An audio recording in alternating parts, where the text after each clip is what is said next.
बिस्मिल्लाहिर्रहमानिर्रहीम। अस्सलाम वालेकुम। आप देख रहे हैं शमाल एचडी न्यूज़ और मैं हूँ ईशा रानी। आपको एक अहम खबर से आगाह करते चले।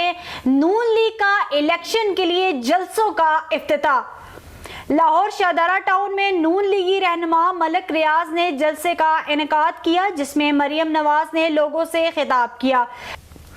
नवाज शरीफ के बयानियों को मरियम नवाज ने बदल दिया। नवाज शरीफ ने कहा था कि हम जनरल बाजवा, जनरल फैज और सुप्रीम कोर्ट के बनने वाले चीफ जस्टिस और एक साबिक चीफ जस्टिस का एहतसाब करेंगे, लेकिन मरियम नवाज ने नवाज शरीफ की मुतवक्के 21 अक्टूबर की आमद को पाकिस्तान की महाशी तरक्की से जोड़ दिया।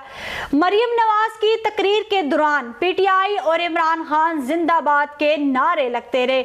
आपको एक बार फिर बताते चलें, नून लीग का इलेक्शन के लिए जलसों का इफ्तिताह। लाहौर शाहदारा टाउन में नून लीगी रहनुमा मलिक रियाज ने जलसे का इनेकाद किया, जिसमें मरियम नवाज ने लोगों से खिताब किया। नवाज शरीफ के बयानियों को मरियम नवाज ने बदल दिया। नवाज शरीफ ने कहा था कि हम जनरल बाजवा, जनरल फैज और सुप्रीम कोर्ट के बनने वाले चीफ जस्टिस और एक साबिक चीफ जस्टिस का एहतसाब करेंगे, लेकिन मरियम नवाज ने नवाज शरीफ की मुतवक्के 21 अक्टूबर की आमद को पाकिस्तान की महाशी तरक्की से जोड़ दिया। मरियम नवाज की तकरीर के दौरान पीटीआई और इमरान खान जिंदाबाद के नारे लगते रहे।